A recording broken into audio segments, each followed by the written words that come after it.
کیا آپ نے کبھی سوچا کوئی انسان ہوا سے بات کرے، پرندوں کی زبان سمجھے اور جنات بھی اس کے حکم مانے؟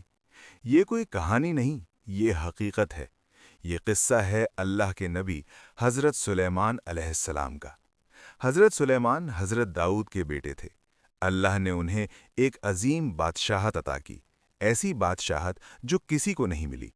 ہوا ان کے حکم سے چلتی تھی، جنات ان کے تابع تھے اور پرندے ان کے لشکر کا حصہ تھے۔ حضرت سلیمان کو اللہ نے ایک خاص علم دیا، وہ پرندوں کی زبان سمجھتے تھے۔ ایک دن انہوں نے دیکھا کہ ہدہد غائب ہے۔ انہوں نے کہا، اگر وہ نہ آیا تو میں اسے سزا دوں گا۔ ہدہد آیا اور خبر دی کہ میں ایک قوم کے پاس گیا، وہ سورج کی پوجا کرتے ہیں اور ان کی ملکہ بہت طاقتور ہے۔ یہ تھی ملکہ سبا۔ حضرت سلیمان نے فوراً اسے ایک خط بھیجا۔ خط میں لکھا تھا، اللہ کے نام سے میرے مقابلے میں سرکشی نہ کرو اور فرما بردار بن کر میرے پاس آؤ۔ ملکہ سبا حیران رہ گئی۔ اس نے مشورہ کیا اور تحفے بھیجے، مگر حضرت سلیمان نے تحفے ٹھکرا دیے۔ حضرت سلیمان نے کہا، کون اس کا تخت میرے پاس لائے گا؟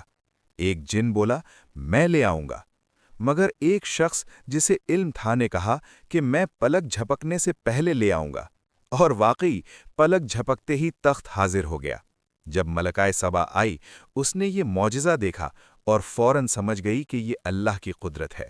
اس نے کہا، میں اپنے آپ کو اللہ کے حوالے کرتی ہوں، اور ایمان لے آئی۔ یہ تھی حضرت سلیمان کی عظیم کہانی۔